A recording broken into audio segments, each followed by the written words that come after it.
Howdy, and welcome to Early Reflections, the podcast where young folks talk about making it in the sonic arts. I'm your host, Adam Daniel Jones, and my guest today, all the way from Tigard, or Tigard? Yes, sir. Tigard is my good, deep, very old friend, Jack Mortensen. Jack, how you doing? Good, man. How are you doing? I'm super good. I'm hanging in there as best as I can. I feel like that's the best any of us can do at this point, you know? Yeah, absolutely. Yeah, dude. Yeah, I'm pumped because for our listeners, I feel like they will notice that most of my interviews have come from people that I kind of met in college. So I'm excited to open up this previous part, which is almost even more so of an influential part in my like musician career, which is my time back in Portland and at the School of Rock with people like you. So I couldn't think of a better person from that sphere to have on as like my first guest into that. Oh, thank you, man. That means the world. Yeah, and then I feel the same way. You know, it's kind of, I was thinking about when you asked me just sort of the musical journey that we've both been on and like where our paths have sort of led us. And in a strange way, we're both doing stuff in film too. Yeah. And we're both, like there's these strange parallels that we've been on. So I'm really excited to kind of delve deep into that. Yeah, exactly. That's super. Yeah, there's a lot of musical coincidences, as I'm sure we'll get into later in the show. But yeah. So to start it off, how would you describe yourself creatively to people? So like, there's a lot of different terms, and I feel like, I've been kind of describing my guests and stuff on this podcast, but I feel like rather than me giving those adjectives to people, I would love to hear what you would describe yourself as. Yeah. I mean, it used to be like the first adjective I'd say was I'm a bass player. Bow, bow, bow, bow, bow. Cue the Seinfeld bass line, right? Yeah, exactly. Hell yeah. But I don't think that's true anymore. I think it's expanded truly due to just what I've been doing recently. And I think more I'm a composer at this point. I'm more of a producer. I'm like trying to wear a bunch of different hats. Yeah. And I think creatively it's just all things musically. And that's a super dumb, very blanket statement to say. But I've been just trying to explore a lot of different avenues. So it's gone from writing music for films, writing music for hopefully TV shows soon, doing some sound design, playing in a couple different live groups, doing production and mixing in that way. And it's just sort of been this myriad of different things going on. Yeah. Excellent. So, it's so interesting. Like, again, I feel like I probably am beating a dead horse in the grand scheme of the podcast, but like, it's really, you can't really separate the musicality from those other crafts, obviously with production and composing and everything, but even as sound designers, like you and I, it's like in like impeccably important and like really, really informative aspect of us as designers. Like there's so much harmony, there's so much rhythm, there's so much tonality in every little thing, even if it's like fucking footsteps or like cloth move tracks, doing Foley. There's obviously so many musical aspects of all of that it's like impossible to realize or like to sort of diminish that as like, an aspect of the craft. So Absolutely. Yeah. And that's something that I think has really been an interesting thing is trying to listen to,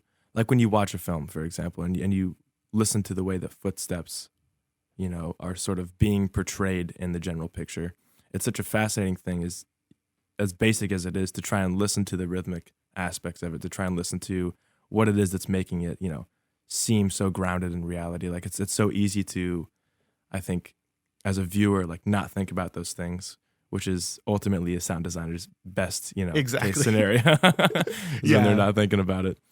But like for people like us, just realizing it's almost honestly really helpful to have that rhythmic and that musical background in fields like this.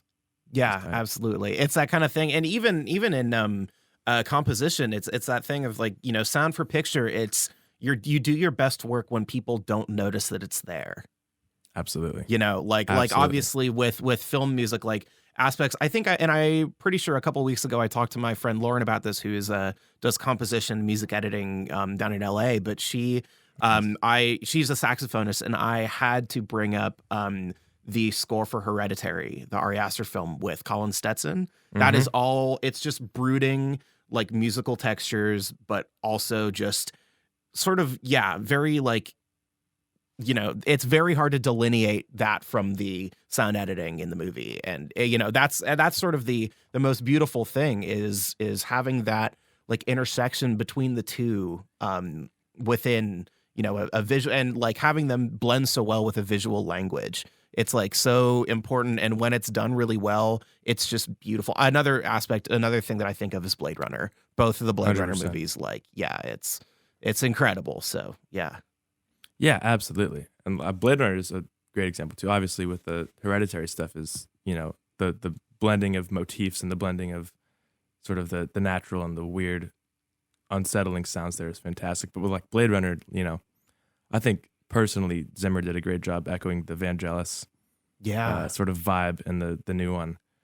But yeah, like those eerie, just sort of, you get the feel of the darkness, and the synths really carry that style of I guess noir, which is such an Yeah. interesting kind of like, you don't necessarily associate a weird technological advancement in music such as a synthesizer with something that's noir.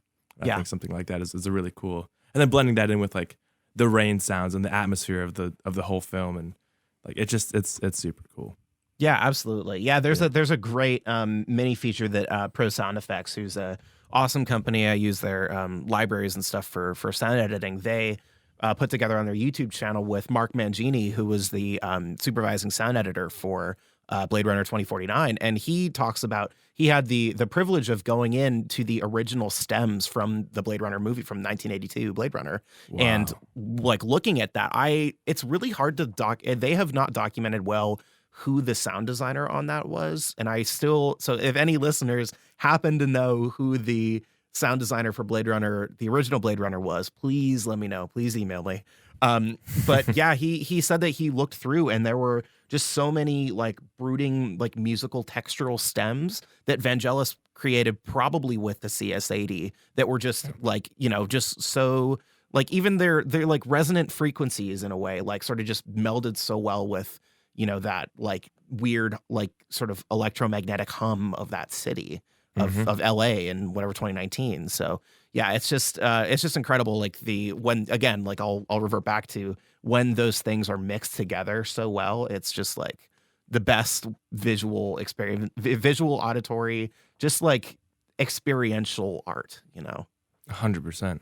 Yeah. Yeah, absolutely. I'm glad we got mad nerdy right off the bat. You have to. It's the best part. Yeah, Yeah. exactly. So, moving on a tiny bit. So tell me, I know I'm very, very familiar with this, but tell me about your life story as a musician. Talk to me about when you were young, how much of a part music was in your childhood, and then through your, most influential, adolescent years, and then through to your adulthood, and like how you kind of happened upon taking on the opportunities that you've had you've had the privilege to work on now.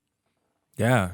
So it's been kind of a strange, winding road of events that my life has led to so far. I started off, I think, just like anybody, just enjoying music. My parents loved music. They, from a super young age, were introducing me to the Beatles and James Brown and Zeppelin and the super classic rock stuff. And then I joined a band with it was in fifth grade with one of our other good School of Rock friends, Connor Johnson. Yeah. And he and I went to elementary school together, and I was playing the keyboards initially, and I was like taking the Suzuki piano method stuff, and was liking it, but it wasn't anything super special to me. And my parents wanted me to play basketball and do that kind of thing. And It's a tale as old as time, Troy Bolton type story. that's Isn't it? that's exactly right. Oh, But shit.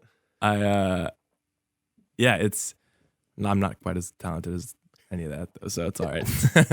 But like I was playing keyboard, and then all of a sudden my dad was like, "Hey, I've got something in the closet. I think you should try." And he pulled out this giant coffin fucking looking case from our did. closet, and it was an old Gibson Artie Artist bass, which is the same bass that Chris Novoselic from Nirvana played. Yeah.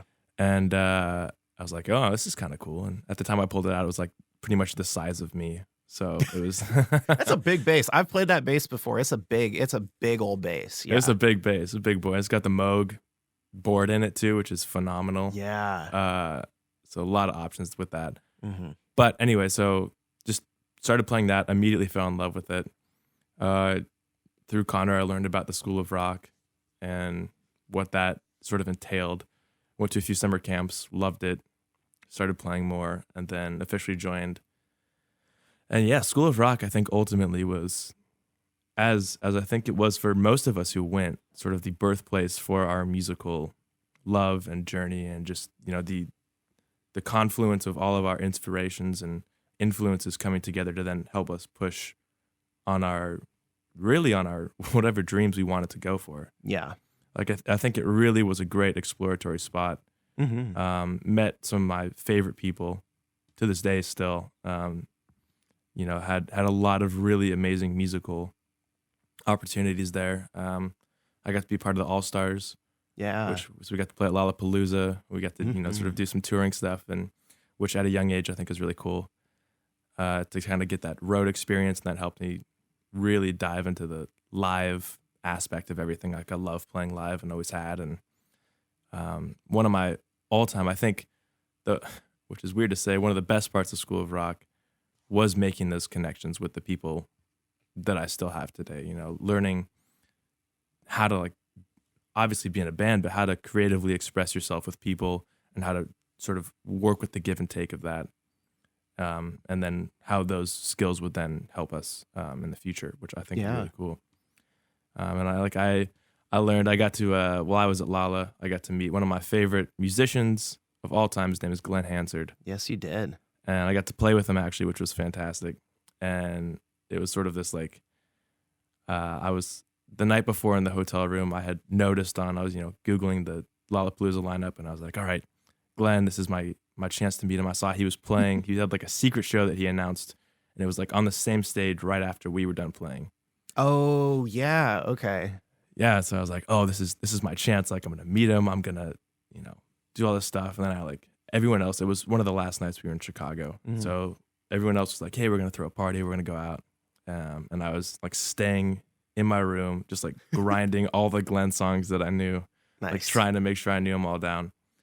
And I feel like it was sort of one of those moments for me where I realized that this was something that I wanted to do for the rest of my life. You know, this moment is fantastic, but like I love sitting here and playing music and learning music and just having it engulf my entire existence. Yeah. And at that point, like the next day, you know, when I was with Glenn, I got to meet him. I was just like fangirling over him and sort of gushing over everything. Yeah. And he's like, yeah, do you want to come play a few songs, lad? He invited me on stage, and that was an amazing opportunity. But sort of the ultimate sort of feeling of that was carried throughout the rest of my life, I think, is this longing to bring people this sort of the same joy that I get from learning and from playing and sort of breathing this music. I think giving that to people has sort of been something that I've tried to do and tried to live through. I'm not even close to getting there yet. Yeah. But yeah, and then just since School of Rock, since graduating, I went to Portland State for a while. Mm-hmm. Studied film there. One of my best friends, Brendan Osborne, and I had been getting really into film, and he was studying, and he was like, you know, you should think about doing some soundtracks and stuff for the films I'm making, and maybe doing some sound design stuff. So I ended up sort of weaving that path throughout the School of Rock thing, and then future into college. And then I ended up not finishing at PSU. I got my undergrad, but it's whatever. Yeah. PSU was great. There were a lot of other opportunities that came through. Yeah. I was playing a bunch of different local bands, just meeting a bunch of people, and the Portland music scene is phenomenal. Mm-hmm. And there's so many amazing sort of genres that exist here through neo soul and through hip hop and through the rap scene, and then a little bit of the blues scene, and then a little bit of the just straight up, you know, rock scene. There's all kinds of stuff. And so learning and kind of getting all the melting pot of that has been really cool. And so there's just been some amazing. I'm playing with an artist right now. Her name is Kingsley. I'm producing for her and playing with her. She's amazing, and there's just some wonderful, wonderful people here. And I think that's kind of been the ultimate like thing for me is meeting people, creating those opportunities for people, for yourself to interact with them in a way that you wouldn't normally have, because Yeah. music is that language that, as cliche and dumb as it is, like that everybody can kind of speak once you know Yeah. how to, you know? Exactly. It's like that thing of it's not necessarily needing the technical terms or whatever to know how to speak it, but and almost, at a deeper emotional level, you tap into that with soundtracks, is evoking those kinds of emotions, those unspoken things. Like regardless, people are gonna resonate with different things, So whether they know how to describe it or not, you're doing something that is, having a profound, like I'll just as an example, there is not a time when I hear, we'll go back to Blade Runner. There's not a time Mm-hmm. when I hear the Tears in the Rain score and don't almost cry. Mm-hmm. It's kind of Absolutely. wild. It's like, it's wild. It's that thing. And I can, like both of us can try to like equate that to like, oh, what like technically is what kind of filter is making me want to cry? Like, Right. but it's Right. it's and then in another way, it's like suspending that and being like, there's some weird magic in what Hans Zimmer and Ben Wallfisch reinterpreted from Vangelis. That's like, yeah, no, it's not going to be achievable for anybody else. It's just that weird unspoken thing. Absolutely. And I was listening to an interview with Junkie XL, Mhm. who did the score for the new Mad Max Fury Road. Yeah. And I was listening to him, and he said that he won't be happy with a sound that he's produced or a score that he's produced unless it gives him goosebumps. And Yeah. I think that stuck with me for the reason that, like, when you listen to any type of score that really hits you, it has to it evokes that emotion, right? Yeah. And it gives you those goosebumps in a way that is, I think, like, challenging as a producer, as someone who's making those. And I'd love to hear what your input is on this, because Yeah. like I have been struggling recently to, like, okay, I've got something here that I like. There's some ideas here that are really good, but I don't have that goosebump feeling. Like, right? I don't have that next level. Like, it doesn't sound evocative of an emotion enough, Mhm. So, like, have you come across that? Have you dealt with that yet? Have you tried to sort of figure that out? Oh, absolutely. Yeah. I mean, and again, it kind of reverts to, I've talked about this a lot on here, is it's us being our own harshest critics. And it's us like really like struggling to find, that, oh, like me personally, I tend to overanalyze and just, beat a sound to death before I'm happy with it. And and it really comes with like, yeah, and there's so many like technical process type things that can go into that. And it's like there's a certain point where for me, like it can be as simple as like, you know, adding you're just turning the volume up on your monitors or something. Like it can be as simple as that, or it can be as like in depth as like what I tend to do, even in Pro Tools and Ableton. We'll get a little nerdy here for a minute, but Yeah. what I tend to do is just use the same effect to really beat a sound up. Like what I was saying before, like just render out. I'll just use, I don't know, Decapitator, like the Sound Toys plugin. I'm sure you're Yep. familiar. Just rendering that out and beating it as hard as you can, like, and just keep rendering and keep bouncing, keep committing until it's something that's totally alien, and then taking like one frequency band of it down or something.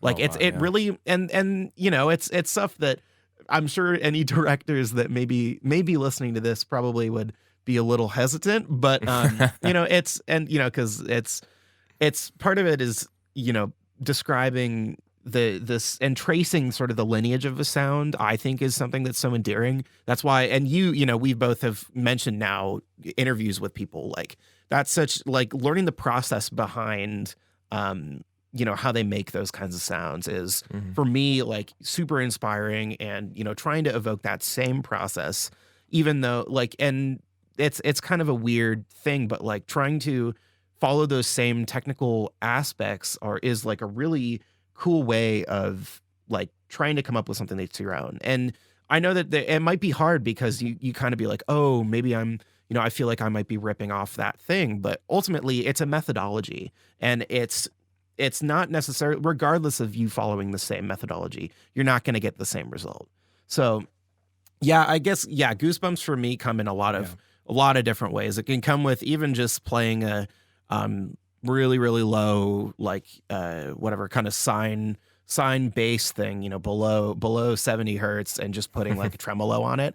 Like something about that, it's that buffeting that gets you all weird and it gets you unsettled. Like it's weird. I kind of feel like I went on a tangent here, but like No. it's definitely like, yeah, goosebumps. You kind of just have to throw the whole kitchen sink at it sometimes. Or on the other side, Yeah. you just strip all of that away and take a mic and like record like, clothing grabs or something, like some kind of Foley thing. So Mhm. and it's finding the medium and it's finding things that you will be, you know, satisfied with through those. I don't know. I feel like I just went off on a tangent. No, But no. it's a weird thing and it's something that is always hard to straddle a good balance for. Yeah, absolutely. I think Yeah. that's a super true point, and trying to find the things that like, when you listen to a song, I think that's kind of been a thing for me, is like, what is it Mhm. about the song that makes me feel a certain way? And then, Yeah. like you said, the processes of trying to replicate it never go according to plan because you Nope. never can, because it's just it's not gonna happen. Yeah. But I think what is so fascinating is, like you said, learning to hear those sort of intricacies in tracks, in scores, in Foley design, in, sort of these everyday sounds, whatever it is, learning to find intricacies and then trying to either take the processes that were made to make those sounds and apply them to your own sort of lineage of how you create music or Yeah. tracks or whatever it is. And then also being able to take those feelings that you have and sort of project them into those sounds. And I think for me too, like when you, like you're saying, the sound wave, like a lot of the times I'll just take like the basic wavetable Oh on yeah. Ableton and just really just put like the most random, kind of do it's like a weird experiment, and I'll just like randomly click through a bunch of like effects and a bunch of Yeah. sort of VSTs that I have and just go, okay, I'm gonna load like a weird, like a little Ultra Boy, and then I'll Mhm. load like some weird like replica and some Yeah. basic stuff, and then just try and figure out, okay, what can I do with these sounds that I have? Because I think a lot of the times too, it's almost daunting a little bit to try and get into those. You're like, okay, I have all of these tools available to me. I have all of this knowledge now, or not enough knowledge, or whatever, your conundrum might be, and like Mhm. trying to figure out, okay, well, this is a sound I'm going for. Or honestly, having no basis at all is maybe the hardest part. Is like, okay, Oh yeah.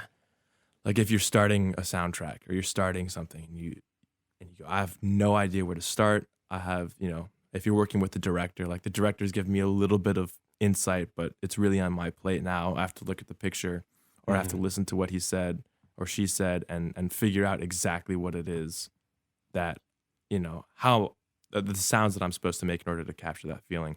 Yeah. And that can be super, like it's like that point where you're just sort of on the edge and you're about ready to jump off, and you're like, should I jump? I really don't think I should. Like, I Yeah. can't do this. And there's that weird sort of momentary hesitation. Mhm. Uh, and then, after you just go, all right, fuck it, I'm gonna do it. I'm gonna try it. Yeah.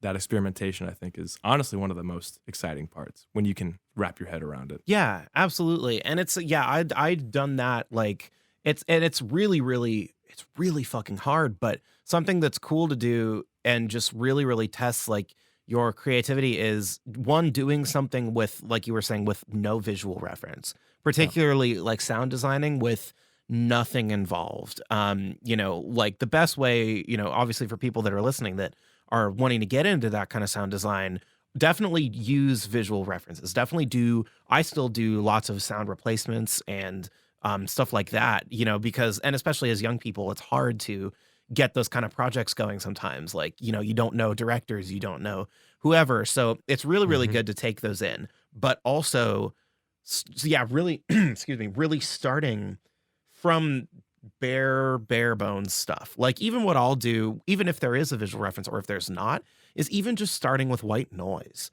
and Mm. starting with a some kind of, spectrum analysis type thing and like looking at, because you look at it, you look at white noise being, equal energy across all frequencies, and just Sure. noticing that and sort of wrapping your head around the possibilities of taking that and then supplementing it into other sounds. Mm. Like particularly, and it's a common sound design trick, as I'm sure you'll know, is that a way that you can, add like sort of sparkle and sheen to sounds is by, taking a really, really drastic, like high pass filter kind of thing, and then just having the top end be there and then maybe triggering it from some kind of gate or something. I do that all the time. Like if a sound isn't bright enough, and it can be hard and it doesn't always work, but sometimes Sure. if a sound isn't bright enough, just taking that and writing it up a tiny bit, like doing really, really minute fader moves or something. Like Mm. it can be really, really cool. Or yeah, just like taking that and then doing the inverse. So taking, white noise and then taking a really hard low pass filter and, driving up 50, 70, 90 hertz, whatever. Yeah. It can be that same amount of that little tiny thing that you didn't know you needed. And again, like looking at it, it's sound at its root, and I Mhm. mean, it's digitally reproduced, whatever, but looking at, yeah, it's every frequency that humans are capable of hearing. There is something you can go in and, fine tune little peaks of stuff. You can get the narrowest bands of whatever you want and just play around with it. And it can be really, really liberating. It can be limiting, but Sure. it's a really cool, powerful tool, I think. Absolutely. Yeah. Or, doing things where like inverting the phase of certain Oh waveforms yeah.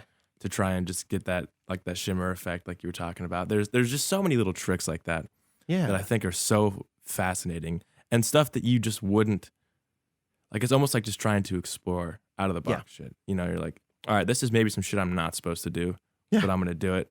And Exactly. sometimes it sounds like shit, and Oh yeah. sometimes it sounds really cool. Hmm. And It's the I thing of I distinctly remember the meme that somebody made of all of the what is it, the Boss MT2, the Metal Zone pedals all going into each other, and oh like Jesus, if they all are resonating at like a certain it starts to sound like a weird, like super blown out like shark tooth wave like synthesizer or something. And it's like what? you're not supposed to fucking do that, but it's really cool. Like just yeah, going through and like realizing and that's I feel like we're getting at the root of this whole conversation. It's sounds are discovered through experimentation. They're discovered through throwing any sort of combination of things at the wall and seeing if Mhm. it'll stick. Absolutely. Yeah, and not being afraid to do that either. And not Yeah. saying, there's a lot of times I think you can be bound by convention and Yeah. and bound by these standards that, either they teach you in film school or they teach you in sound design school or they teach you Mhm. in which just in life. You're like, "Oh yeah, well you know, this is the sound that when you clap your hands, that's the sound that it makes." Yeah. And so to then do any kind of sort of auditory displacement with that and try and figure out, well, why is it the sound that it makes? What is that sound comprised of? And then how can I make that sound differently? Yeah. And all of that I think is really fascinating in regards to making sure that you as a sound designer understand sort of the concepts that you're allowed to break. Yeah, Because exactly. because if not, then you don't have a basis, I think, for allowing yourself that creative freedom. Yeah, 100%. Yeah, I love that. I love the yeah, yeah, there's especially with a medium that's, it's sound ultimately at the end of the day, it's something that can be bounced down to two little channels Yeah. on your computer. So there's a certain degree of, there are fundamentals that you have to follow and that you really need to appreciate. So I'm going to try to do a wild fucking transition here. But speaking of sort Yeah. of appreciating the fundamentals and getting to the root of everything, let's Yeah. talk about ourselves learning the fundamentals of playing music at the School Oh, of Rock. yeah. Right? That's my fucking bullshit interviewer thing. I'm Yeah. trying to tie that together. Oh man, that's gonna win me the Pulitzer, I think. Yeah, I Um, think that was perfect. but yeah, so yeah, transitioning a little bit, obviously. I'm trying to remember. So for those who aren't familiar, School of Rock is a really awesome after school program Mhm. where kids get the opportunity to not only get private lessons with various instruments that you can do guitar, you can do keyboards, you can do bass, you can do vocals, you can do drums, and you can do lots of other stuff. Not only does it do that, but it allows people the opportunity as kids to get together and play in ensembles, usually doing a show that is a certain theme. Like we've done a ton of shows. I'm trying to remember what like the first show we did was. I think it must have been I think it might have been a show band thing. Yeah. Did we Was it do a show band? Radiohead show together? I didn't do the Radiohead show, Oh, but that's right. so that's an example for viewers is we've done and I feel like we were super lucky to have gone to the Portland school, not to shade any other schools of rock, but but Portland, we had so many people that were in charge that were just so much on like almost countercultural music, like really, really weird shit. Like we did Yeah. a battles show where we played the whole, I didn't do it, but they did the whole Mirrored album, which is anybody who's listening who's familiar with that album, it's wild. It touches on all sorts of crazy electronic stuff, really math rock. And yeah, I think a show the two of us did together. We did were you on Saturday Night Fever? Did you do Saturday Night Yeah. Fever? Yeah. Yeah, we did.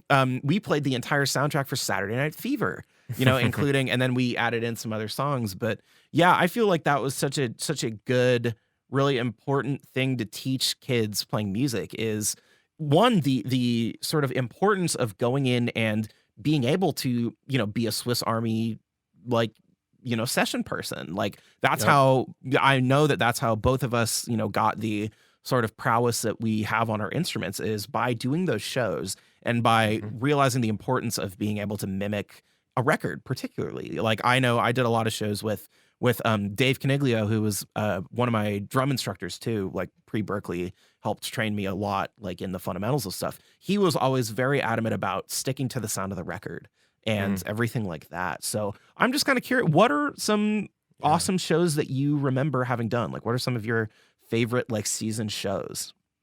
Man, so many. Also, I feel like we're plugging School of Rock super hard. We're not sponsored or anything, but No, we're not. We're not sponsored, but I feel like we are both heavily indebted to them. 100% we are. Yeah. Yeah. Hey, School of Rock, if you guys want to send me a little bit of money, Yeah. go ahead. Let But us no, know. I will not. I will not. I'm not. We're not sponsored. We just have. Yeah, we have so much to owe those folks. But Oh man, we really do. Yeah, like I honestly the first show that I ever did that I felt like, holy shit, this is sort of the next level stuff. We did we did all of OK Computer, yeah, and I feel like you should have been on that show, but I wish I was. I showed up. I think I went. I remember going to the show. yeah, But I didn't play on it. No, and I think I've played a lot of those songs before. I'm pretty sure in your band, which we'll talk about later, I'm pretty sure Yeah. we played at least some songs. I'm sure we played Karma Police at one point. I'm sure we might have tried to play Paranoid Android or something like. Yeah. So absolutely. But yeah, Yeah. we did that, and that was just like this weird. I remember that was the first time I'd heard of a Chaos Pad, yeah, and like trying to figure out how to get all these weird sounds, and it was a small little band of people, and yeah, it was sort of that experience of like both being a session. You're like, okay, we're gonna try and get these sounds as close to the record as possible. yeah, And like I remember trying to find the exact fuzz pedal that Yeah. was used on Exit Music for a film for like the last outro, and I was gonna buy this like $300 pedal just for that part. And like oh yeah, sort of like trying to figure that out. I forget what the pedal was now at this point. yeah. But those sort of things I think were really important. And then I had a really amazing, my first real bass teacher, Adam Corkery. Adam. Yeah, who was phenomenal and taught me, sort of gave me the opportunities, I think. Like he sort of, as Dave did with you and Mingus did with you. And Yeah. And um, everybody else, I had the opportunity, and you did later, I think too. We both took lessons, like various types of lessons from different people. Like we Yeah. both had, I had Adam as a teacher for a little while. I had Joe Wickstrom as a teacher. Shout out Joe. I had Ryan Moore. Obviously, I have a deep connection with Ryan Ryan. I've Joe Mingus. Adam Corkery. I think I already said Adam. Sonia Weber. Weber. Everybody. John Brownhill, aka Damon Boucher. Yeah, both of us have, and that was sort of a great thing is that they always encouraged us to take on, and I think that that's in a lot of ways why we're where we are now, is that they always encouraged experimentation with, oh, you want to play bass on a song, you want to play drums on a song, you want to play guitar, whatever. That was something that was that kind of creative like diversity was always super fostered at School of Rock. Absolutely. And everybody there was so willing to help you excel in that particular way, you know? Exactly. If it's like, okay, well I'm supposed to be taking guitar lessons, but I want to hit this drum song. Go Yeah. take a drum lesson or 3, Mhm. you know? Exactly. Or like I know with John, you were doing a lot of, which I never actually got the opportunity to, but I really loved the idea of and wanted to, was like doing music production stuff. Like that's, Yeah. I know he definitely helped inspire you with that stuff. Oh, and yeah, he's somebody, especially for the stuff that I'm doing now. I pretty much owe everything to him. Like Yeah. we did so many things. Like it was basically taking Ableton because I think I got a ripped copy of Ableton, and As we all essentially, did. oh yeah, exactly. We all get the cracked one. Yeah. But yeah, it was taking that and like really learning how to use it as an instrument and production wise. Yeah, I was technically signed up for keyboard lessons with him, like piano lessons, but we only did we did maybe a little bit of piano theory and stuff, which I'm super grateful for, but most of the other time was us making a beat. Like we would just take it was like an hour, maybe 45 minutes to an hour lesson, and we just make a beat, you know? So tight. So Yeah, that's amazing. And yeah. I think it was that kind of creativity alongside the theoretical knowledge, like learning essentially how music functions, Yeah. which was really just amazing. And that's an experience that, yeah, I agree. We both, I think, are hugely indebted to. And yeah, like I was learning some jazz theory a little Yeah. later on, still at School of Rock, and like that helped a lot. And I don't know, there's something magical about being able to. I think it also. Sorry, I'm tangenting off of No, myself. dude, I'm into it. Let's fucking do it. But just like the way, I know you did some live music after that too, but like it taught me so much. I think all of us, or at least the people who really cared about it, about professionalism Mm-hmm. and Yeah.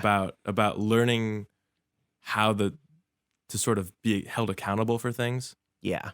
in a weird way. Like I'm playing with a group right now, that like we're responsible for, let's say 15 songs, right? Mhm. You got to come ready for them. And I think a lot of times, like musicians will come in, and there's nothing wrong. I promise you, I'm not trying to be an arrogant douchebag. There's nothing wrong with using charts or anything. Oh, absolutely. Charts are phenomenal, very helpful. But like School of Rock, there's no charts. You No. you know if you're reading off of your tab sheet or your music sheet or whatever, you're like, come on, dude, like that's you're Yeah. shit on. And Mhm. that sort of instilled that, like, all right, I'm gonna make sure I come prepared, like for rehearsals and stuff, prepared, ready to go, so that you treat every rehearsal like it's a show almost, Yeah. and you can fine tune things, and that's what it's there for. But like when you get to the show part, you're ready to go. You have everything memorized, you have everything, you can feel it out, you can interact with people more. You're not worrying about making sure you're playing the right thing. Yeah. And I think that has been such a gift for me, especially too, like learning to, like, if it's okay, I have 15 songs that I'm accountable for right now. Like I'm going to spend 6 hours outside of the rehearsal grinding on them, making sure I know them all, so that on rehearsal we can be prepared and we can not spend any time wasting. And I think like when we used to have our rehearsals too for Yeah. the band, like that was kind of the way it functioned too. Is like we'd all come prepared, we all know the stuff, and then it was just fine tuning after that, Yeah. which is really cool. Yeah, absolutely. Yeah, that again, yeah, that professionalism and it's something that, I obviously, people learn music differently and people have different experiences that have shaped them that, Of course. infer them as musicians, but yeah, we're all so grateful for that. And it's, they always talk about the concept of noodling, which I think is actually pretty universal. Like from when I went to college, a ton of people would be like, "Hey, you're noodling." I'd be like, "Hey, yeah. I know what that is." I thought that was very, like a regional kind of, Portland School of Rock term. But no, it's just knowing when to play and knowing when to back off. And yeah, Mhm. just those kind of instincts. Yeah. And that I feel like professionalism, that kind of, yeah, it airs into, playing in general. You as a professional, you don't want to go in there doing fucking blast. I'll talk about drums, but you don't want to go in there doing fucking blast beats on like the Glenn Hansard track, like you don't want to go in and play Hotel California with a goddamn heavy metal like thing, there's no place for that. And yeah, that professionalism like definitely helps you realize the importance of just subtleties and just stripping down to the basics of pretty much everything you did. So Absolutely. Yeah, yeah. which is amazing. Yeah, absolutely. Stuff, Speaking of stripping down to basics of like the fundamentals of really good songs, let's talk about the Jack Mortensen band. Let's talk about the let's talk about us playing together. So so when did you start writing those songs? Like I know it's been quite a few years now since I've played with you, but Yeah. just talk about like when you first started to come into your own as like a songwriter in that kind of respect and you know that kind of Well, thing. So yeah. First of all, for those of you who don't know, Adam is still to this day one of the best drummers I know, I and appreciate you, I man. I know that he's very modest about it. But your feel still is just like I've barely played with anybody else who matches your feel. So Thank you, man. again, kudos to you. And a lot of those songs in the end ended up being written with you in mind. Mhm. But I don't know. I was inspired by like the blues rock stuff for a while. And it's funny. I mean, I feel like those songs they're in no way indicative of who I am and the musician I am now. And Mm. it's kind of like almost cringy to go and listen to them now. Oh, 'Cause I you're feel like, that. like, like there's just such a blues rock influence, and there's such a, I was trying to do a bunch of things, and I don't know, it was great, not like the stuff. So I released an album called Interceptor, Mhm. which was whatever. It was like some blues rock, it was some pop, it was some stuff on there. It was cool. It Yeah. was fun.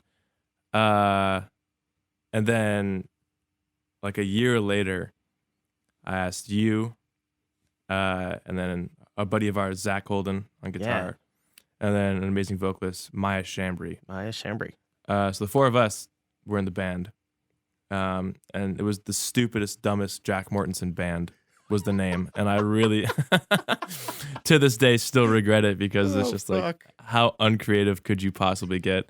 And like, I'm not the lead singer. I think everybody contributed equally, if not more, and like I felt guilty for like having it be my name. That's again, That's dumb. that's one of my favorite things about that band. Like we had a chemistry that nobody could touch, but like my favorite goddamn thing was the fact that we were the Jack Mortensen band, but you were the bass player. Like I remember so many people being confused by that. Like when we did a small tour, and I remember the people were like, "Wait, Jack Mortensen's not the singer?" And we were like, Yeah. "No, man, he's the boss man, but no, he's not the singer." So But he's not That's- the same. that was the best thing. I loved that. Yeah, and it's like, I don't know if it was. I think it was probably the dumbest thing.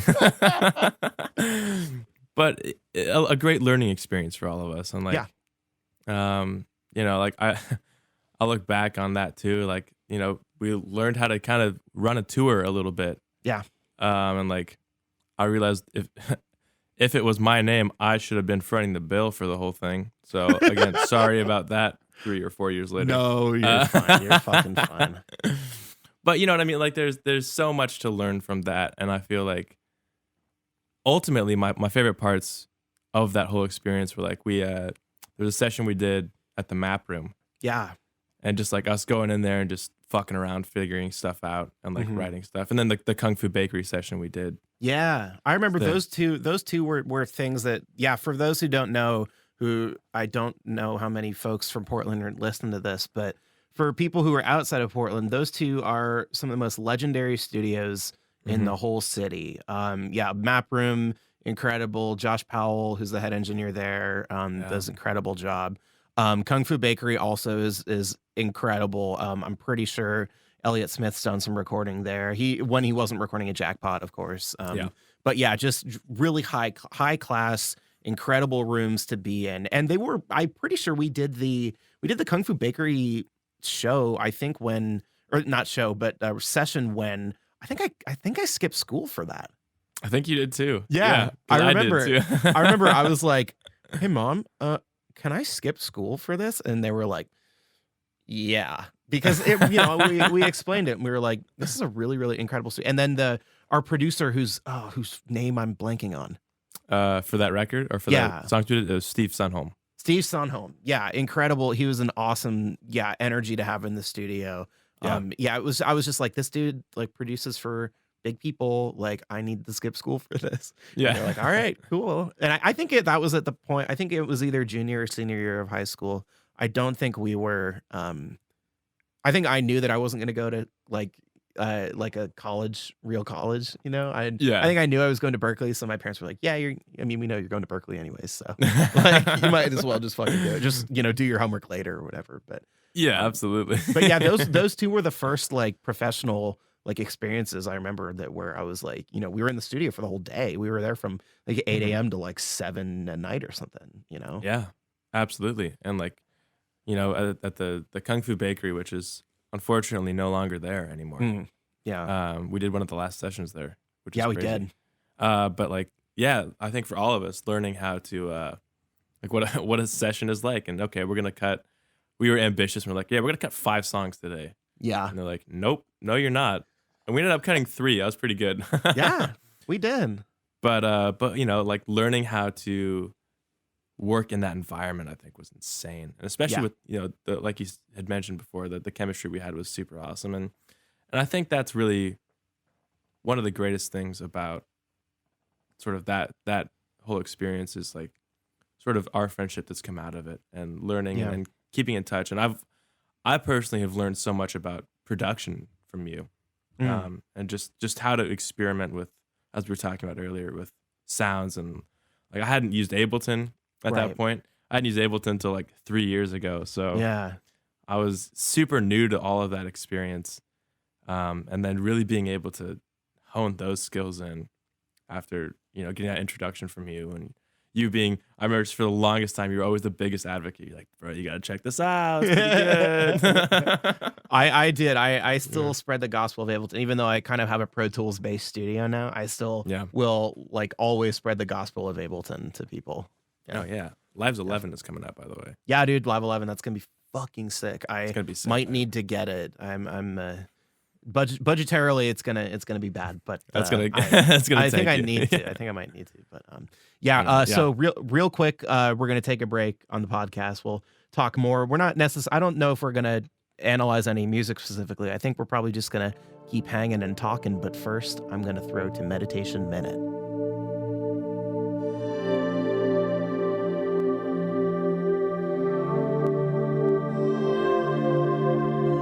Howdy, and welcome to the 13th edition of Meditation Minute. Before I get started with that, just wanted to say thanks again to Jack Mortensen for being my guest this week. It's such a privilege and an honor. Like I sort of alluded to earlier in the podcast, he's a very good, very old friend of mine that, yeah, I haven't really delved into that part of my musical history there. So I'm glad to have him sort of be the start, and it was just great to sort of catch up. I appreciate you guys bearing with me. It's a pretty unedited episode just because I wanted to keep our conversation really, really, fluid and, just even though we get pretty tangential at some points, I just think that it's a really, really great conversation that we had. We touched on a lot of different great stuff. So, as far as the meditation minute goes today is February 13th, which I am only mentioning because we just got a massive deluge of snow here for considering how much snow we get in the region.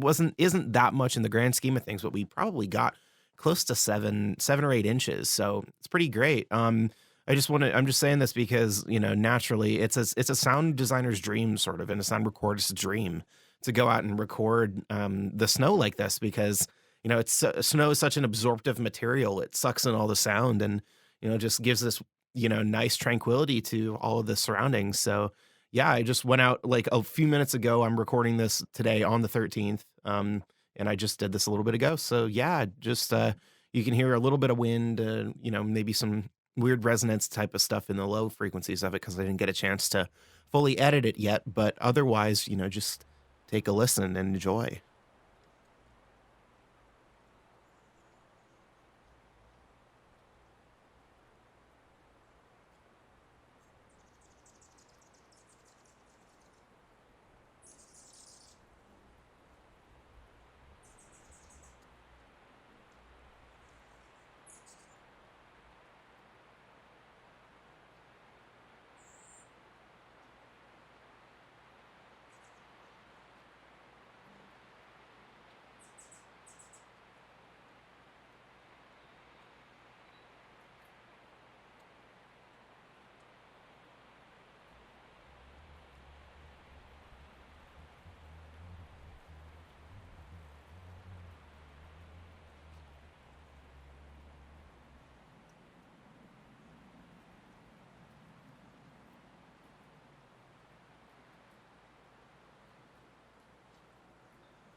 All right, and we're back, resuming a good long conversation with Jack. Yeah, it's again we were talking off the record, I guess, but yeah, we were just saying that it's been a long time, and it's just good to see you, dude. Yeah, man, it's really good to see you too. It's been way too long. Yeah, it's been a minute. The last time we've seen each other was that, what was that, 2018? I think so. It's been like coming up on 3 years. That's wild. Yeah, yeah, and then it's with all this shit going on too. It's like the possibility of being able to meet up with people is like very, very low. So Totally. yeah. The minute that this calms down, I will be down there in a minute. In like 2 seconds, I'll take my car and I'll sprint down. I'll sprint in my car. Good. Yeah. And, yeah, totally. But yeah. So I kind of want to get back to. I want to talk a little specifically about our experiences doing that mini tour that we did. Yeah, absolutely. Yeah. So yeah, we can just talk. We'll probably bleep out the dude whose fucking name I'm even forgetting. But it was I'll bleep this out, but it was it was something. Oh yeah. Yeah. What was it? Okay, don't worry. I'll probably even gonna cut that out. But yeah. So pretty much, we were worked with a booking agent who I will edit it out. But he essentially promised us a tour that he did not deliver on. So talk to me, and I feel bad because like you were the one that had to do those like deals. So I just talk to me a tiny bit about. You feel free to fucking drag it, man. This is my podcast. You can say whatever the hell you want. So, yeah, man. You know, I'm trying to generally be a positive person, but but yeah, I think it's I don't even fucking remember how I found this guy at this point. Like, I feel like it was one of our friends who had. Oh, it was a buddy of mine who had gone on it. It was like, yo, we love this shit. This guy was awesome. He helped us out. It's like, oh, cool, nice. And his thing was like he promised that he'd book us either like great opening acts. You know, we were the band getting started, so like we didn't have much of a following. But he's like, look, I promise you, like I'll get you in front of these either good opening acts or you guys are gonna have good shows. Like, you know, we paid him a good amount to do it all, and yes, he's like, we did. You know, I'm gonna take care of you guys. And we're like, okay, cool. This is awesome. We're working with a booking agent. You know, we don't have to worry about it. All we got to do is find hotels and stuff. And so it wasn't that should have been our first thing. A booking agent should have had all of that taken care of, but you learn. Feel it. Yeah, exactly. But yeah, like I remember what was our first show was in Eugene, right? Yeah, Eugene. That was cool. I actually had a lot of fun with that because one, it was we reunited with John-Luc Hefferman, who's a friend of ours from School of Rock, and he sat in on keyboard. He's an incredible, just multi-instrumentalist. But he sat in, I think, on keys with us that night, and we did a bunch of really cool stuff. And but also we stayed with your pals. Yeah, we stayed with some Brendan, who I mentioned earlier, and Sam Kirby, two of my best friends, and just we went and did some fun stuff over there. And yeah, it was great. It was a good time. Yeah, and that was sort of like one of the best shows on the tour, I feel like. Yeah, that and Spokane were the best shows, I think. Spokane, tour. Yes. Spokane maybe was like the best show I think we had. Spokane, yeah, exactly. Spokane. Yeah, it was cool, but the other ones there were definitely some that were objectively bad, but other ones were like fun in a really unexpected weird way. For example, the one we played in Medford, the pop punk band. With the pop punk band in the back room of a Chinese restaurant. That was weirdly sick. Yeah, it kind of was. Yeah. So it was a bunch of So Medford, which I guess has a pretty high like scene kid like energy vibe going on down there. Yeah. It was really cool. We played we were pretty blues rock. We did a fair amount of covers, but and then having these scene kids come in and just fucking skank it out. It was so good. Dude. Yeah. It was so good. And it was really fun. And we got I think we got free, we ate free Chinese food and shit. So it's like, we were fed, I don't know if we made much or any money from that, and it was like, I think it was a waiter who was running sound for us, like between serving people. Yeah. I think she was like trying her best to do something. And she's like, look, we don't have a sound guy. So I'm going to go wait tables. And then if you need anything, good luck. But Yeah, exactly. I think a couple, like some of us ended up like running the board after a little while, Oh, but yeah, totally. it was, and that I kind of love that. I love that about, is particularly like the small town like music scenes and stuff, is like Hmm. the amount of like, really really weird but like super endearing like experiences like that. Like I think we all stayed in the motel together, and Yeah. we swam in a pool or whatever, and Uh-huh. like we went to In and Out and shit. And it's just, I haven't really done a ton of touring, so you have much more experiences with touring, but for me it was really fun, and like I just had a it was just, yeah, we all bonded a ton, and it was just a really cool experience. Oh, totally. Yeah. And like, for a show where we probably should have been doing like Fountains of Wayne covers, like like I feel like Yeah, it was one of those things where it's like, yeah, this is like weird and this is not at all what we were expected or promised, but yeah, it kind of rules. And that was yeah, exactly. and I think that was most of the tour, honestly. That's like the Mhm. if you could put like a slogan for the tour, it's like not what we expected kind of rules. Yeah, Sometimes not what suck. we expected. Ripped ass. Ripped Yeah, out. I remember and we had a pretty wild like route that we went on. And so we went down to Yeah. we kind of started we did Eugene, and then we went to Grants Pass, which was actually a pretty cool show. At Yeah. that bar. Do you remember that bar? Yeah, that bar was Yeah. wild. Yeah. I remember the guy who ran sound for it had one of those. It was the first time I had seen those 12 gauge mics, which are the microphones that are in a shotgun shell. It's like an XY stereo mic. Oh yeah. Yeah, that was super fucking cool. I remember that, and it was very very sick. Yeah, so we did that, and then did Medford, Did Medford. and Yeah. then I think, did we have a day? I think we had a day between all the shows, so we didn't have to like worry about hightail. I think, well, up until Spokane, we had a day between all of them. So we did Medford, and then we sort of did a detour to the Oregon coast. I think we went up through Newport. Yeah, hung out Um, there. That was fun. yeah, yeah, and then we went up to. Did we go straight up to Bellingham? I think we might have gone to Bellingham after that. I feel like that was which is a heck of a drive. Yeah, it was a hell of a drive. Newport, Yeah, yeah. and then we did. I think, and then that was the one day we didn't get a day between shows. So we did Bellingham, and then we had to go Bellingham to Spokane, Yeah. which is about the same amount of a drive as Newport to Bellingham was, but we had to do that in a day. Which, it's, and there I congratulate touring bands for being able to do that, because for us, and I remember because I drove my Prius for that tour. We had we had your car and then my car, and I just remember, I think both of us were the guys. Didn't we both of us drive? Yeah. Yeah, I remember. Yeah, we just we had to haul ass like that day. So yeah, props to touring musicians, props to like all of that. So Oh yeah. Yeah. I mean, absolutely. And for people who haven't had the opportunity to, like, if you ever do get the chance, like I think even if it's a shitty tour, even if you're like, yo, this is not Yeah. what I expected, like you go on it, because I feel like I learned so much from that. yeah, And just, like you said about bonding, like Mhm. we learned a ton. We got closer. Oh yeah, And we played, I think there was only one. There was the Olympia show we played. Olympia was dog shit Because because it got interestingly- canceled, right? Well, no, we showed up. Do you remember we showed up and we played, and the dudes Oh, refused to shit. pay us because we were 21, or we weren't 21? Oh my God, that's right. Yeah. So for the audience, Washington has so Washington State, where I live outside of Seattle now. They have different like Wow. liquor laws and like bar attendance laws than Oregon does. So with all of the shows that we played in Oregon, we could stay like on the stage, I think. Mhm. Like, there was alcohol, because me and Jack, we were both 20, I think. That was the summer. That was 2017. That was summer 2017. Yeah. So we wouldn't turn 21 until a year later.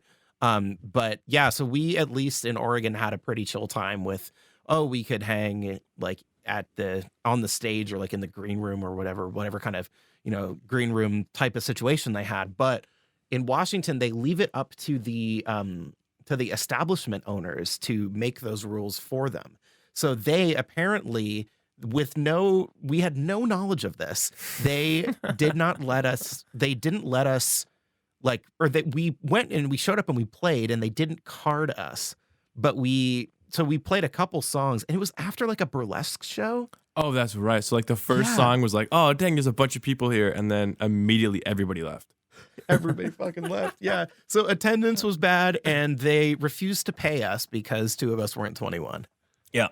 So that was cool. So and you know, it's dumb. not always about the money, but when we're spending money with gas and with lodging and with food and everything. Oh, that doesn't even include the hotel horror story we had going there. Oh, Do you remember that? The guest house inn that I mean, I'll probably bleep this, but the unnamed hotel, but oh god. in Do you remember that Tumwater. shit? In Tumwater, yeah. Yes. It smelled it smelled, somebody was like chain smoking in the room, which they were absolutely not supposed to.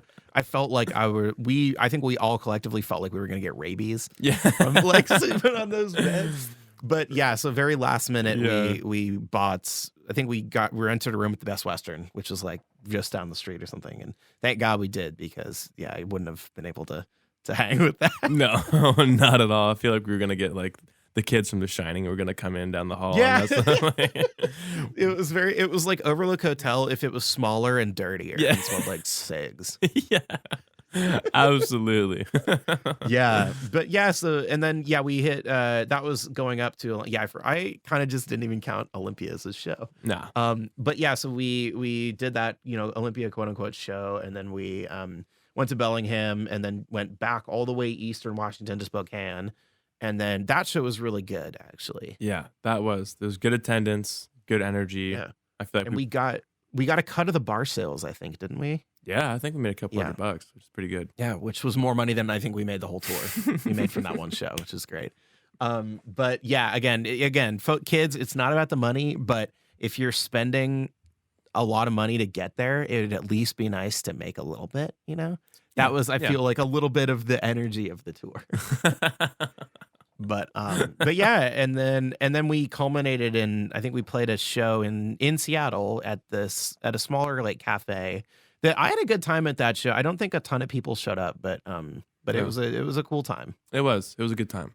Yeah, it was fun for sure. And then you took us on the way back. There was that pie spot that you always stopped at. Yeah, That was dude, dang good.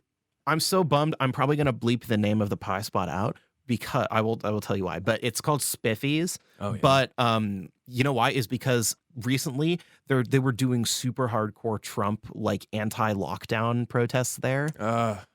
So fuck that place now, All which right. is a bummer, because I loved the pie they had. No, But dude. there were a bunch of shitheads that owned it. Damn it. All right. So. All right. Fuck those guys. I know. There's much better pie places in Portland. So. Oh, damn right, for sure. Yeah, exactly. But yeah. Yeah, but Yeah, so dude. just in general, yeah, touring is very cool. And if you get and it was a very, very small tour. I know folks like from Berkeley and everything who've gone on like bigger tours and have had a really cool time. And you, even with All Stars, you had the opportunity to do that. So Yeah. just for the listeners, let's talk a little bit about what the All Stars were, and then talk about your experiences, like, living that touring lifestyle. Yeah, so the All Stars were a sort of sect of School of Rock where you could audition for. It was sort of this national, like people from all over the country, and actually multiple countries ended up being a part of it. So you easily could have been an All Star, by the way. I just never wanted to, which is I don't know why. I honestly kind of regret not doing it. yeah. I mean, you would have easily made it in. Like it's Yeah, appreciate that. Yeah, whatever. But yeah, it's so you do that, you audition. There's like a 3-step thing. You submit a video, and then you get assigned a team. And there are like 6 different teams, I think. So 3 of them, or at least my first year, 3 of them ended up going to Chicago, and then 3 of them ended up going somewhere else on the East Coast, maybe New York. And the School of Rock will then, each team has about 20 kids on it. So you will then get to, sort of functions the same way. Like you get assigned 3 or 4 songs, learn them, you come prepared.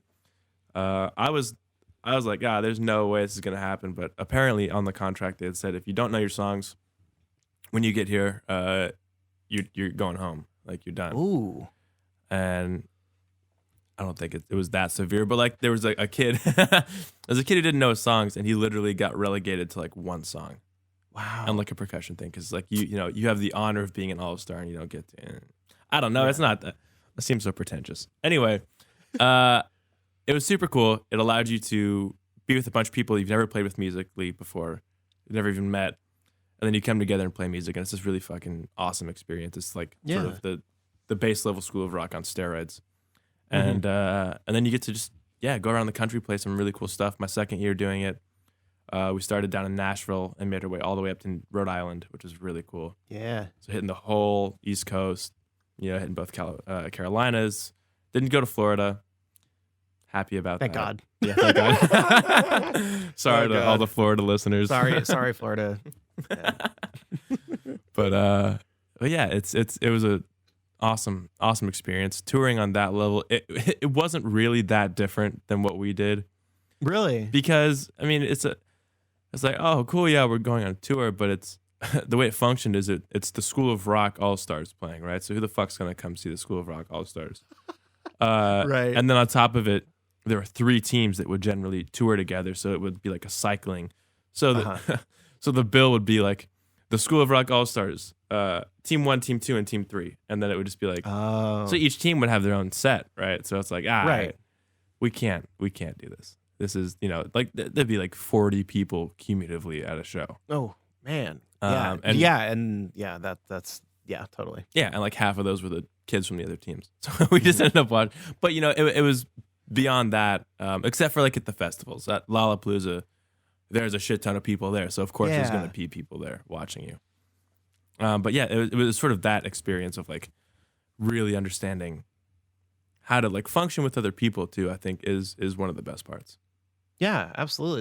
That's awesome. I love that. Yeah, and again, it's and especially for people that are that age, they're teenagers. It's Yeah. getting the taste of that of the road, and even if it's like the revolving cast. No, neither of us are trying to diminish the experiences of that. Oh, but God, like no. it's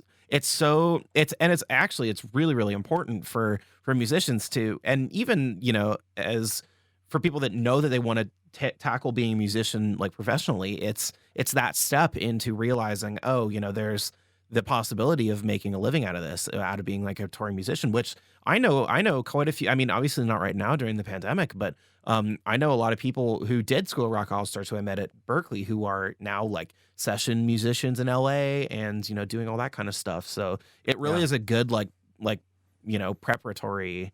Is that a fucking word? Sure. Yeah, we'll go with it. Yeah, whatever. Preparatory, Preparatory experience for kids to get a taste of that. Yeah, totally. I think one of the biggest like success stories is Maddie Rice. Maddie Rice. Oh God, yeah, I totally forgot about Maddie Rice. Yeah, playing guitar for Colbert.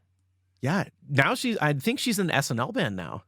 Is she really? Yeah, have you What a seen that? I remember. beast. No way. Yeah, dude, she's a couple. She's what, 3 years older than us, maybe? 3 or 4, yeah. Yeah. Did you play with her? I never got to play with her. Never got the Okay. opportunity. Yeah. I feel that, but yeah. So yeah, listeners, Maddie Rice was a School of Rock alum. I forget where from. I think somewhere on the East But- Coast. Yeah, East Coast maybe. But yeah, she is incredible, and then found her way playing with Jean Baptiste and Stay Human on as Colbert's guitarist, and I think she did some vocals stuff too, like quite often. Oh, she's a beast. Yeah, she could do yeah. anything. She's gnarly. And then now, because I think Jared Scharf, who was the session guitarist in the SNL band, stepped down for whatever reason, I don't know. He probably got a different gig, but yeah, she's playing on SNL now too. I think I noticed the one Wow. time, and it's hard with everybody with masks and everything because I think she just started like in the fall, in Okay. fall 2020 when they came back. But yeah, it just shows it is the School of Rock All Stars success story. Yeah, absolutely. Which is really Yeah, cool. totally. And again, not to diminish everyone else who did it, like everyone else who's done it is doing amazing things too. And I'm sure Yeah, it's hard to keep tabs on everybody who's doing it. Like there's just so much going on. yeah. But yeah, overall, it's an incredible experience, and it was such a wonderful thing and gift to sort of be able to explore and have that opportunity. Yeah, You know, absolutely. Yeah, I love that. It's so important. I love that. That's awesome. But Yeah. so moving on a tiny bit. Talk to me about you mentioned earlier. So you've done a lot of work with Kingsley, who's a singer in Portland. Mhm. So talk to me a little bit about how you guys met and what kind of inspirations you have for making that music, or like who sonically she reminds you of, like what kind of how you went about making music. I mean, still go about making music with her. Sure. Yeah. So I was playing with a group, a neo soul group in Portland here called Adabisi, Mhm. and they're badass, amazing musicians. And I was doing some stuff with them, doing some stuff with a group called Dusty the Gorilla, just like a Yeah. free jazz, hip hop, weird stuff going on. Hell yeah. And there was one of the members of the group had sent out in the group chat this like sort of casting call, if you will, this little audition sheet. It's like, hey, my name is Kingsley. I'm moving to Portland from Chicago, looking for a band. Like, come get interviewed. I want to have you in my band. And she just had sort of these great ambitions for what she wanted to do. And she was pop, which is something that I'd wanted to dabble in, but hadn't really had the opportunity to. Yeah. And so me and a bunch of the crew went over and auditioned, and all ended up getting it, which was super tight. Nice. And yeah, I just remember like sitting down with her when I first met her. She was like, "This is where I want to be playing festivals. I want to be, playing in front of these big people. I want to have these records. I want to just sort of these big grand ideas." I was like, "That's awesome. It aligns exactly where I want to kind of be doing my stuff." And so that was 3 years ago, and almost. And then since then, the band has kind of morphed and changed, but her sound has sort of, while evolving, like her voice has been really the important thing. And she's got a little bit of like, do you know who Neo is? Yeah. So it's got a little bit of that, like maybe a little more higher registered nasally, but sort of that uniqueness to it, which I think is really cool and lends itself to some really interesting things you can do with pop. Definitely. And so like one of the last songs I just ended up producing for her is a song called I'm Fine. And it's got sort of that like almost Chicago house style Cool feel to it. And with her vocals on it and the way that they're layered and the way that they, sort of the interesting inflections that she chooses, I think it really is a unique blend of stuff it feels poppy, but it also feels housey, and it feels kind of in that same realm. So she's got a lot of that. I think a lot of the choices that I end up making for, like, I'm producing 3 songs on her newest record here coming up. Nice. And I think it's all just kind of like, we'll get together and I'll go over to her house and she'll make me some cool tea with some some interesting crystals in it, and we'll talk about stuff. Oh yeah. Crystal meth? You guys doing meth together? We're doing meth together, which is pretty cool. Hell yeah. Hell yeah, kids. No. Meth is great, kids. Yes. No. I'm gonna just isolate that as the trailer for this podcast. I'm gonna be like, meth is great, kids, and that's gonna be it. And that's just gonna be it. And then I'm gonna be in jail. Exactly. Oh shit. Bad news. Yeah. But so I think we'll go over and just have writing sessions and talk about stuff, and yeah. And then it always ends up with just like me. I'd be like, "Hey, you want to try this reggaeton beat I just made?" And she'd be like, "Nope." I'd be like, "Okay." Yeah. And it would kind of just be that back and forth of like, "Hey, what do you think about this vocal loop I did?" And I'd be like, "Nope." And it's just that nice. We have that great sort of push and pull. Yeah. But it's always, I think being able to find somebody that creatively you can work with like that is really helpful, and it's a really cool way to expand your creative mind a little bit. That sounds so ethereal and weird, but no, dude, 100%. Yeah, I get that, and yeah, that push and pull, it like forces so much cool creativity. Like, I think who was it? I was reading something about like about Elton John and Bernie Taupin. Like they fucking so much push and pull there, but they've written like some of the most influential songs of like the 20th century of like in history, so it's that 100%. I mean, obviously Lennon and McCartney, there's so much push and pull there. But yeah, it's that kind of thing is really, really, I wouldn't necessarily say it's important, but it informs like the direction that you go in, and it constantly like adds to like the sort of the ebb and flow, if you will, of the sort of sound that you're going for. 100%. Yeah, it really does. And that's, I think, sort of in a weird minute tangential thing. Speaking of like influencing and informing the way that you make choices, like I was sort of reflecting on this a couple days ago, and like trying to, just with everything going on in the world right now, like how informed, like listening to what is happening, especially in our country, and sort of over the last year, like how has that informed the sounds or the creativity that you've had in the last year, and what has it inspired you? Has it made you sort of back off things? Like, has it made you try new things? What has that helped or hindered you doing? Oh yeah. I mean, yeah, it's tough. Like particularly being creative, like it's like I have a hard time. I'm very and we both are. We're empaths. You know, we Hmm. feel emotions like regardless. You know, I have a really hard time seeing the injustices that people face in this country and just being able to, you know, separate it from myself. Like I have a really hard time and sometimes it'll you know I some you know and I kind of equate it to like again like technical processes like sometimes you know me I guess maybe wanting to you know distort something way a ton and you know like really get that going is maybe in some deeper sense of myself is some sort of aggression I guess Yeah. um like yeah because I don't know it just feels like everything's distorted anyways you know it's like it kind of feels oh, and it's weird, you know, it feels like it's yeah, I might as well, you know, express myself that way, and, Totally. yeah, I don't know, I definitely feel like it's exhausting emotionally, like, for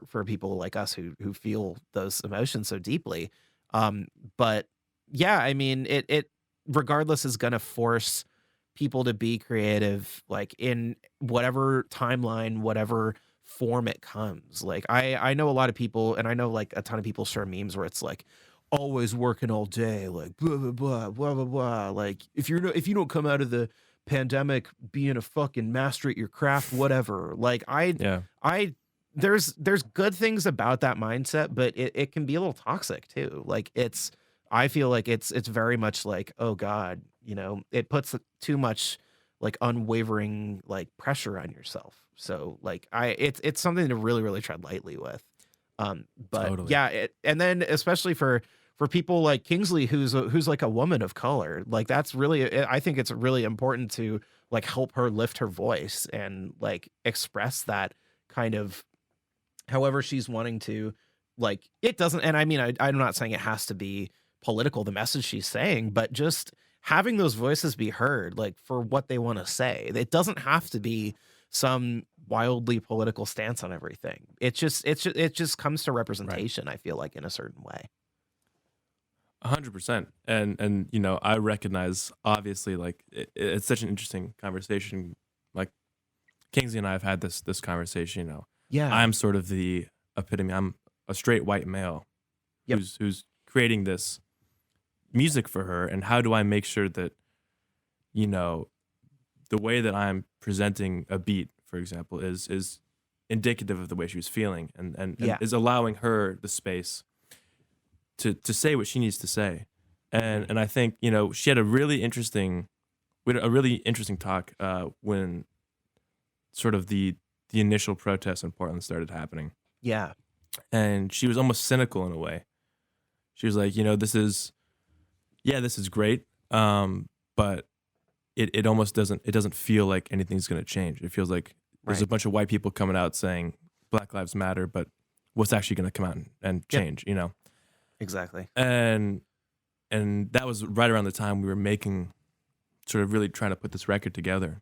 And for a Mhm. while, I was like, man, I don't really know I don't know how to then, she's feeling this certain way, and I want to make sure that I'm creating a song that allows her to feel this and get those emotions across and through the music. Yeah. And so like we had a lot of talks about how to make sure that happens. And I think Right. that's an important, you know, an important conversation to have regardless of Uh-huh.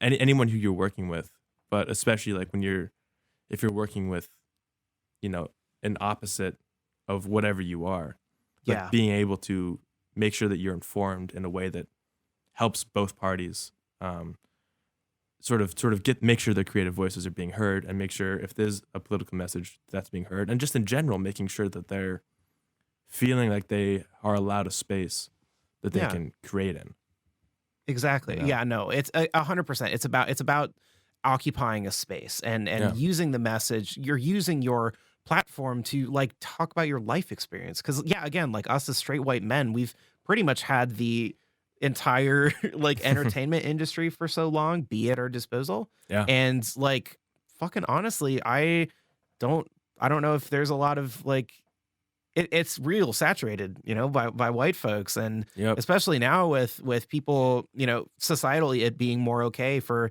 people to be trans, people to be non-binary, everything with that, and more representation with people who in the past have been just so like terribly pushed aside. Like I much prefer that world to one where it's just a bunch of old fucking white men like Frank Sinatra singing about like, I don't know. Yeah. Sorry to Frank fans, but like, I respect him, but like it's been done and it's really, really oversaturated. So Yeah.